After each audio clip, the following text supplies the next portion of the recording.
ಖಂಡಿತ ಸ್ನೇಹಿತರೆ, KLE health guide ನೇರ ಫೋನ್ ಇನ್ ಕಾರ್ಯಕ್ರಮ ನಡೆದಿದೆ. ವರ್ಲ್ಡ್ ಆಲ್ಝೈಮರ್ಸ್ ಡೇ ಈ ಒಂದು ವಿಷಯದ ಕುರಿತು ವಿವರವಾದ ಮಾಹಿತಿ ಡಾಕ್ಟರ್ ಸುಹಾಸ್ ಕುಮಾರ್ ಶೆಟ್ಟಿ ಅವರು ಕೊಡ್ತಾ ಇದ್ದಾರೆ. ಭಾಗವಹಿಸಿ ತಾವು ಕೂಡ ಹಾಟ್ಲೈನ್ ಸಂಖ್ಯೆ 9019904904. ಸರ್, ನಿದ್ರೆ, ಆಹಾರ, ವ್ಯಾಯಾಮದ ಬಗ್ಗೆ ಹೇಳಿದ್ರಿ. ಇತ್ತೀಚಿನ ದಿನಗಳಲ್ಲಿ ಅದೇ ಜಾಸ್ತಿ ನೆಗ್ಲೆಕ್ಟ್ ಮಾಡ್ತಾ ಇದ್ದಾರೆ. ಇವು ಕಾರಣಗಳು ಆಗಬಹುದಾ ಆಲ್ಝೈಮರ್ಸ್ಗೆ? ಖಂಡಿತ. ನಾನು ನಿಮಗೆ ಆವಾಗಲೇ ಹೇಳಿದ ಹಾಗೆ ಈ ಒಂದು ಆಲ್ಝೈಮರ್ಸ್ ಏನಿದೆ ನಮ್ಮದೊಂದು ಲೈಫ್ ಸ್ಟೈಲ್ ಡಿಸಾರ್ಡರ್ಸ್, ಅದು ಕೂಡ age related life style disorders ಅಂತಲೇ ಹೇಳ್ಬೋದು. ಯಾಕಂದರೆ ಇದಕ್ಕೆ ಎಕ್ಸಾಕ್ಟ್ ರೀಸನ್ ಯಾಕೆ ನಮಗೆ ಆಲ್ಝೈಮರ್ಸ್ ಡಿಮೆನ್ಷಿಯಾ ಬರುತ್ತಂತ ಸಂಶೋಧನೆಗಳು ಆದರೂ ಕೂಡ ನಿಖರವಾದ ಕಾರಣ ಇನ್ನೂ ನಾವು ಹುಡುಕ್ಲಿಕ್ಕೆ ಆಗಲಿಲ್ಲ.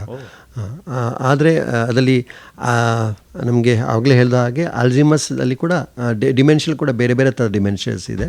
ಅದರಲ್ಲಿ ವ್ಯಾಸ್ಕ್ಯುಲರ್ ಡಿಮೆನ್ಷಿಯಾ ಇದೆ, ಲಿವಿ ಬಾಡಿ ಡಿಮೆನ್ಷಿಯಾ ಇದೆ, ಟೆಂಪ್ರೋ ಕಾರ್ಟಿಕಲ್ ಡಿಮೆನ್ಷಿಯಾ ಇದೆ. ಇದೆಲ್ಲ ಕಾಂಟ್ರಿಬ್ಯೂಟ್ ಆಗೋದು ಒಂದು 20-30%. ಆದರೆ ಅರೌಂಡ್ 60-80% ಡಿಮೆನ್ಷಿಯಾದಲ್ಲಿ ಇರುವಂಥದ್ದು ಕಾಮನ್ ಡಿಮೆನ್ಷಿಯಾ ಅಂದರೆ ಆಲ್ಝೈಮರ್ಸ್ ಡಿಮೆನ್ಷಿಯಾ ಅಂತ ಹೇಳ್ತಾರೆ. ಇದಕ್ಕೆ ಯಾಕೆ ಆಲ್ಝೈಮರ್ಸ್ ಡಿಮೆನ್ಷಿಯಾ ಅಂತ ಹೇಳ್ತಾರೆ ಅಂತ ಹೇಳೋದಕ್ಕೆ, ಇದರಲ್ಲೊಂದು ಸೈಂಟಿಸ್ಟ್ ಆಲಿಯೋಸ್ ಆಲ್ಝೈಮರ್ಸ್ ಅಂತ 1906 ಅಲ್ಲಿ ಇದರ ಒಂದು ಪೇಷಂಟ್ ಬಗ್ಗೆ ಅವರು ಅನಲೈಸ್ ಮಾಡಿ ಅದನ್ನು ಪಬ್ಲಿಷ್ ಮಾಡಿದರು. ಸೊ ಡಾಕ್ಟರ್ ಆಲ್ಝೈಮರ್ಸ್ ಅಂತ. ಸೊ ಅವರ ಒಂದು ಕಾಂಟ್ರಿಬ್ಯೂಷನ್ನಿಂದ ಈ ಒಂದು ಕಾಯಿಲೆಗೆ ಅವರ ಹೆಸರಿಟ್ಟಿದ್ದಾರೆ ಆಲ್ಝೈಮರ್ಸ್ ಡಿಮೆನ್ಷಿಯಾ ಅಂತ, ಬೇಸ್ಡ್ ಆನ್ ಡಾಕ್ಟರ್ ಆಲಿಯೋಸ್ ಆಲ್ಝೈಮರ್ಸ್. ಇದರಲ್ಲಿ ಮುಖ್ಯವಾಗಿ ಏನಂದರೆ ಸ್ಪೆಷಲಿ ಯಾಕಂದರೆ ನಮ್ಮ ಬಾಡಿಯಲ್ಲಿ ಅನಾಬಾಲಿಸಮ್ ಮತ್ತು ಕೆಟಬಾಲಿಸಮ್ ಪ್ರಾಸೆಸ್ ನಡೀತಾ ಇರುತ್ತೆ. ನಮ್ಮದು ಕ್ಷೀಣ ಕೂಡ ಆಗ್ತಾ ಇರುತ್ತೆ ಮತ್ತು ಉತ್ಪಾದನೆ ಕೂಡ ಆಗ್ತಾ ಇರುತ್ತೆ.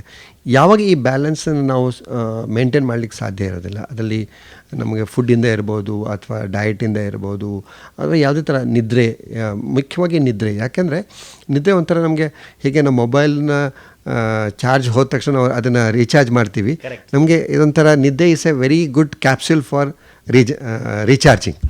ಹಾಗಾಗಿ ನಮ್ಮನ್ನು ಬಾಡಿನ ರೀಜನರೇಟ್ ಆಗಬೇಕು, ರೀಚಾರ್ಜ್ ಆಗಬೇಕು ಅಂದರೆ ಒಳ್ಳೆ ನಿದ್ದೆ ಮಾಡಬೇಕು. ಆವಾಗ ನಮ್ಮ ಬಾಡಿ ರಿಪೇರ್ ಆಗುತ್ತೆ.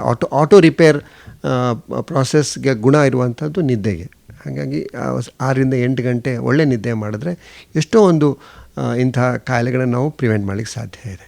ಸರ್, ಕೇಳೋದೇ ಇತ್ತು ಎಷ್ಟು ಅವರ್ ನಿದ್ರೆ ಬೇಕು ಅಂತ. ಏಕೆಂದರೆ ಇತ್ತೀಚಿನ ದಿನಗಳಲ್ಲಿ ಮ್ಯಾಕ್ಸಿಮಮ್ ನಿಗ್ಲೆಕ್ಟ್ ಸ್ಲೀಪೇ ಮಾಡ್ತಾರೆ, ಅಥವಾ ಸ್ಲೀಪ್ ಮಾಡೋಕ್ಕಿಂತ ಮುಂಚೆ ಸ್ಕ್ರೋಲಿಂಗ್ ಮಾಡ್ತಾ ಇರ್ತಾರೆ ಮೊಬೈಲ್ನಲ್ಲಿ. ಆಹಾರದ ಬಗ್ಗೆ ಮಾತನಾಡೋಣ. ವಿತ್ ರೆಸ್ಪೆಕ್ಟ್ ಟು ಆಲ್ಝೈಮರ್ಸ್, ಯಾವ ರೀತಿಯ ಆಹಾರ ಸೇವಿಸಬೇಕು ಆ್ಯಂಡ್ ಯಾವ ರೀತಿಯ ಆಹಾರ ಸೇವಿಸೋದ್ರಿಂದ ಆಲ್ಝೈಮರು ಆಗುತ್ತೆ? ಮುಖ್ಯವಾಗಿ ನಾವು ನಮ್ಮ ಒಂದು ಪ್ರದೇಶದ ಪ್ರಕಾರ ಅಥವಾ ನಮ್ಮ ದೇಶದ ಪ್ರಕಾರ ಅಥವಾ ನಮ್ಮ ಒಂದು ಪ್ರಕೃತಿಯ ಪ್ರಕಾರ ನಾವು ಸುಲಭ ಜೀರ್ಣ ಆಗುವಂಥ ಆಹಾರ ತೊಗೊಳ್ಬೋದು. ತರಕಾರಿ, ಹಣ್ಣುಗಳು, ಸೀಸನಲ್ ಫುಡ್ಸ್ ಇರುತ್ತೆ, ರೀಜ್ನಲ್ ವೆಜಿಟೇಬಲ್ಸ್ ಇರುತ್ತೆ. ಅದನ್ನೆಲ್ಲ ಖಂಡಿತ green leafy vegetables, fresh fruits, ಅದರಲ್ಲೂ ಕೂಡ ಡ್ರೈ ಫ್ರೂಟ್ಸ್ ಮತ್ತು ಬೇರೆ ಬೇರೆ ಥರದ ಆ್ಯಪಲ್, ಪಪಾಯ ಮತ್ತು ಮುಖ್ಯವಾಗಿ ಎಲ್ಲ ಥರದ ತರಕಾರಿಗಳು ಮತ್ತು ಈಗ ರೈಸ್ ಇರ್ಬೋದು, ರಾಗಿ, ಜೋಳ, ಅದರ ಉಪಯೋಗ ಮಾಡ್ಕೊಳ್ಬೋದು. ಹಾಲು, ತುಪ್ಪದ ಉತ್ಪಾದನೆಗಳು, ಕೊಬ್ಬರಿ ಎಣ್ಣೆ ಉತ್ಪಾದನೆಗಳು, ನೀರು ಸಾಕಷ್ಟು ಪ್ರಮಾಣದಲ್ಲಿ, ಯಾಕಂದರೆ ಬಾಡಿಯಲ್ಲಿ ನೀರು ಕೂಡ ಬೇಕಾಗುತ್ತೆ. ಯಾಕಂದರೆ ಫ್ಲಶ್ ಔಟ್ ಮಾಡಬೇಕು ಬಾಡಿಯ ಟಾಕ್ಸಿನ್ಸ್. ಸೊ ನೀರು ಕೂಡ ತಗೊಳ್ಳುವಂಥದ್ದು. ಸೊ ಅದರಲ್ಲಿ ಕೂಡ ಡ್ರೈ ಫ್ರೂಟ್ಸ್, ಅಲ್ಲಿ ವಾಲ್ನಟ್ಸ್ ಇರ್ಬೋದು, ಆಮೇಲೆ ಫ್ಲ್ಯಾಕ್ಸ್ ಸೀಡ್ಸ್, ಅಗಸೆ ಬೀಜ ತುಂಬ ಒಳ್ಳೆಯದು. ಆಮೇಲೆ ಹಾಲು, ಮಿಲ್ಕ್, ತುಪ್ಪ. ಯಾಕಂದರೆ ತುಪ್ಪದಲ್ಲಿ ನಮಗೆ ಎಸೆನ್ಷಿಯಲ್ ಫ್ಯಾಟಿ ಆ್ಯಸಿಡ್ಸ್ ಇರುತ್ತೆ. ಸೊ ನಮ್ಮ ಬ್ರೈನಲ್ಲಿ ಕೂಡ ಸಾಕಷ್ಟು ಫ್ಯಾಟ್ ಇರುವಂಥದ್ದು ಜಾಗ. ಹಾಗಾಗಿ ಅಟ್ಲೀಸ್ಟ್ ಬೆಳೆಯೋ ಮಕ್ಕಳು ಅಥವಾ ಅಟ್ಲೀಸ್ಟ್ ಎಡಲ್ಟ್ಸ್ ತನಕ ನಾವು ತುಪ್ಪ ಖಂಡಿತ ದಿನಕ್ಕೆ 1-2 ಚಮಚ ತುಪ್ಪ ತೊಗೊಂಡು, ಬೂದುಗುಂಬಳಕಾಯಿ ಬಗ್ಗೆ ತುಂಬ ರಿಸರ್ಚ್ ಆಗಿದೆ. ಅದರ ರಸ ದಿನಕ್ಕೊಂದು 20 ml ರಸ ತೊಗೊಂಡಾಗ ಆ್ಯಶ್ಗಾರ್ಡ್ ನಮಗೆ ಸಾಮಾನ್ಯವಾಗಿ ಸಿಗುತ್ತೆ. ಅದರ ಒಂದು ಸಣ್ಣ ಪೀಸ್, ಒಂದು 20-30 ml ಸ್ವಲ್ಪ, ಯಾಕಂದರೆ ಸ್ವಲ್ಪ ಕುಡಿಲಿಕ್ಕೆ ಸ್ವಲ್ಪ ಬ್ಲ್ಯಾಂಡ್ ಇರುತ್ತೆ, ಅದಕ್ಕೆ ಸ್ವಲ್ಪ ಕಲ್ಸಕ್ಕರೆ ಅಥವಾ ನೀವು ಜೇನುತುಪ್ಪ ಹಾಕ್ಕೊಂಡು ದಿನಕ್ಕೆ ಒಂದು ಸಲ ಕುಡಿದ್ರೆ, ಅಟ್ಲೀಸ್ಟ್ ಒಂದು 4-6 ವಾರ ಕುಡಿದ್ರೆ ನಿಮಗೆ ನಿಮ್ಮ ಡೈಜೆಷನ್, ಮೆಟಬಾಲಿಸಮ್, ಸ್ಟ್ರೆಸ್, ನಾವು ಎಷ್ಟೊತ್ತಲ್ಲ ನಾವು ಅನ್ಕೋತೀವಿ ಮನೇಲಿ ಯಾರೋ ತೀರ್ಕೊಂಡ್ರೆ ಅಥವಾ ಅದನ್ನು ಯೂಸ್ ಮಾಡ್ತಾರೆ. ಅದೇ ಮುಖ್ಯ ಉದ್ದೇಶ ಅದರಲ್ಲಿ ಆ್ಯಂಟಿ ಡಿಪ್ರೆಸೆಂಟ್ ಪ್ರಾಪರ್ಟಿ ಇರುತ್ತೆ. ಆ ಒಂದು ಸಾಂಕೇತಿಕವಾಗಿ ಅದನ್ನು ಉಪಯೋಗ ಮಾಡ್ತಾರೆ.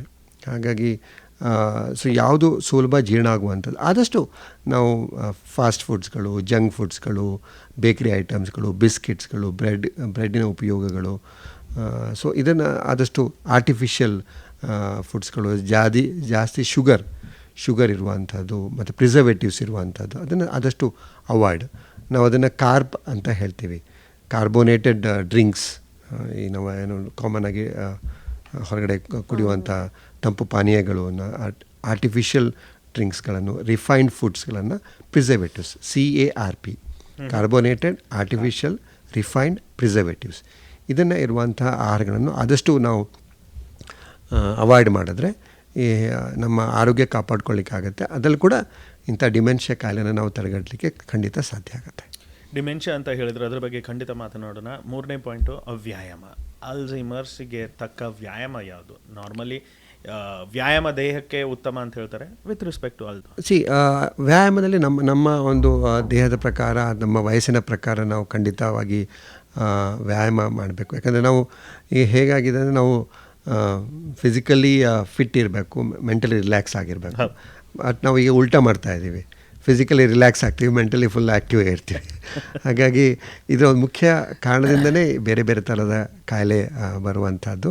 ಸೊ ಅಟ್ಲೀಸ್ಟ್ ಒಂದು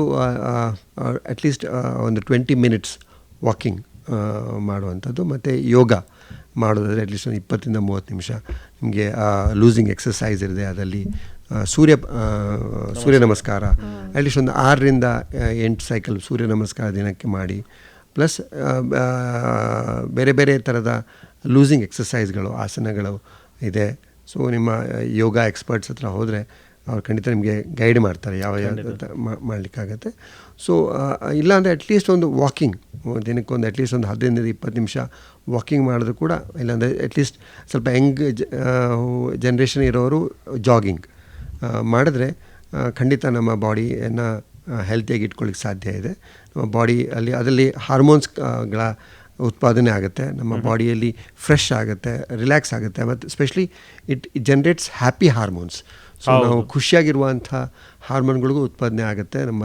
ಸೊ WHO ಪ್ರಕಾರ 20 to 30 ಮಿನಿಟ್ಸ್ ಆಫ್ ಎಕ್ಸಸೈಸ್